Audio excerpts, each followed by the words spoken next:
Breaking news. జాలి లేకుండా తల్లిని తమ్ముడిని కలిసి కత్తితో పొడిచి చంపిన కసాయి కొడుకు. తాజా వార్త వెలుగులోకి వచ్చింది. పశ్చిమ గోదావరి భీమవరం సుంకర పెద్దయ్య వీధిలో ఒక దుర్ఘటన అనేది ఎదురైంది.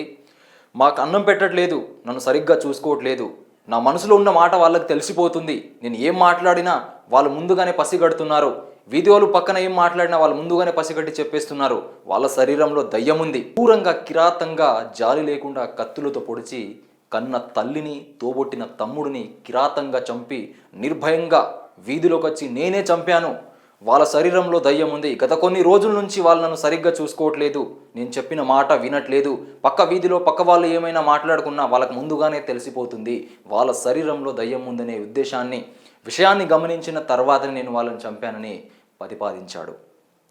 ఈ సమాజంలోన మనం బ్రతుకుతున్నాము. మనిషి శరీరంలో నా దయ్యం ఉండేది.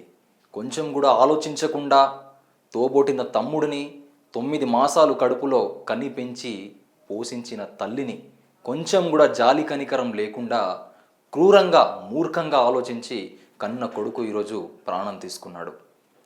ఒకటి కాదు, రెండు కాదు, వరుసగా ఎన్నో విషయాలు మనం చూసుకునే ఉంటున్నాం. ఈ సమాజంలో అనేది ఒకరు తల్లిని చంపితే ఒకరు భార్యని ఒకరు చంపితే ఒకరు భర్తని, ఇలాంటి విషాద దుష్పరిణామాలు ఈ ప్రపంచంలో ఈ సమాజంలో నేర్కొంటూనే ఉన్నాయి. ఏ సమాజంలో మనం బతుకుతున్నాం? ఆధునిక సంక్షేమం అనేది ఇంత ముందుకు ఎదుగుతున్నప్పుడు